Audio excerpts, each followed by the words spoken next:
Friday the 13th. Happy 420. I'm here to tell you all how you've missed a huge plot point in 2009's Friday the 13th reboot. Such a huge plot point that it's going to change everything you thought you knew about this movie. Prepare to have your mind blown in 5, 4, 3, 2. Jason Voorhees is a cannabis farmer. Go ahead, laugh. Get out of your system. It's true. Jason Voorhees is a cannabis farmer. I'm going to tell you my theory, and if you don't believe me, I will eat a bug. Let's recap the entire film. Wade and Richie took their friends to Camp Crystal Lake for a weekend of camping, right? Wrong. They had an ulterior motive. They were there because they heard about the location of a cannabis crop. Their plan was to cut down as many plants as possible and get the hell out. The first person who stumbled across the cannabis was Wade, and Jason killed him. That was, in fact, the first person Jason ever killed, and he did it because he was protecting his crop. A few minutes later, Richie comes around the crop. Jason's like, unbelievable, more thieves. Chases him back to the camp, sees he's with a whole group of cannabis thieves, has to kill them all. A couple of them were rummaging around in his cabin, for gosh sake. What happens next? 6 weeks later, who does Jason kill? Mr. Whoop-Ass Machine. Why? He was trying to steal his cannabis. He offered to sell cannabis to Clay. Last thing we see before he dies, he's returning from the forest. His backpack is stuffed with Jason's cannabis. He had to die. Who's next? Nolan and Chelsea?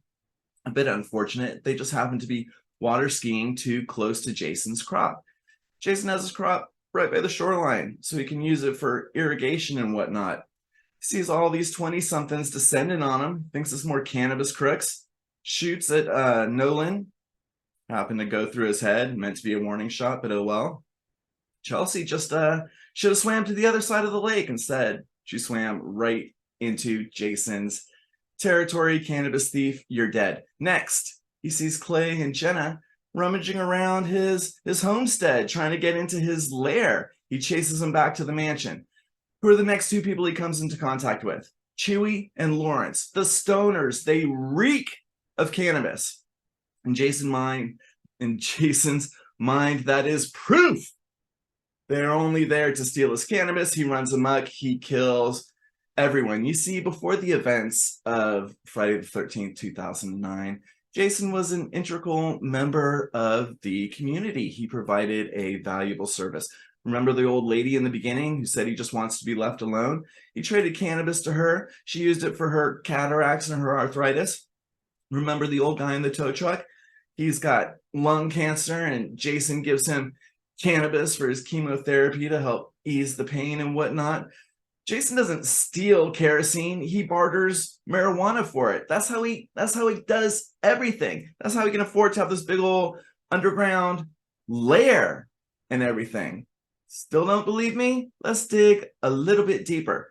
What's he doing with the bodies? What was he doing with Chelsea's decapitated body? I tell you what, turning her into fertilizer.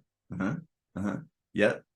What about Whitney? Why was he keeping her a slave all that time? Why was he keeping her locked down in the basement?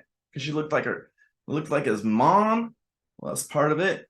And then there's the fact that he was having her work like a slave in his field. It's all about the cannabis. It's all about Jason protecting what is his. Still don't believe me?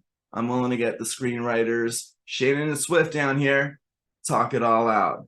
But one last thing. Let me end with one last thing. A little bit of a warning.